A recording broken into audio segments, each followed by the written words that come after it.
Anuj and Priya were a young Indian couple embarking on a journey to attend a wedding.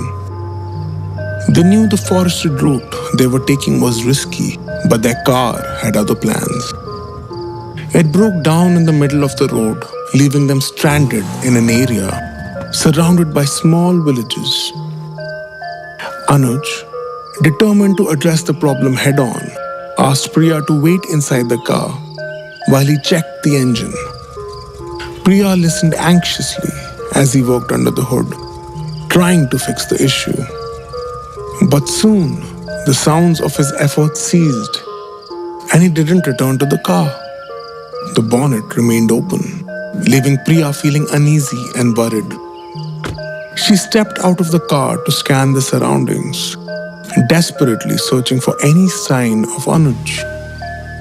Panic started to creep in as she realized he was nowhere to be found.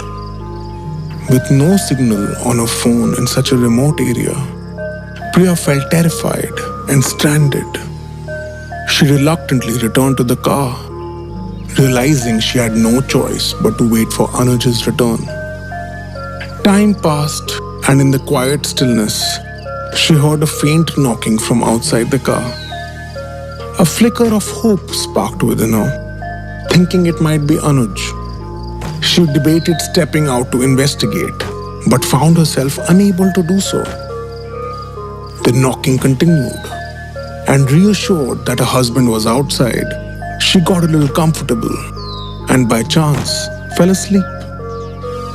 She woke up soon, and it seemed to be the crack of dawn.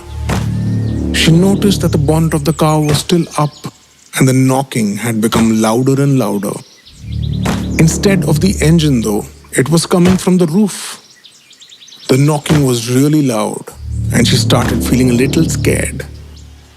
Around the car, she noticed that a mob of villagers were standing by. They were all pointing at the car and gesturing for her to stay in. Soon, a villager ran towards the car with a stick in his hand and gestured for her to get out. He quickly opened the door of the car and, holding her hand, he dragged her away from the car. When Priya looked back at the car, she saw a scene which shook her to the bone. A man who looked like a crazed animal was on top of the car. His hair was long and straggly. He looked like he hadn't had a bath in days. And he wore a torn prisoner's uniform. In his hand, he was holding Anuj's severed head and bashing it repeatedly on the top of the car. A little away from the car lay Anuj's body with no head, blood gushing out into the leaves.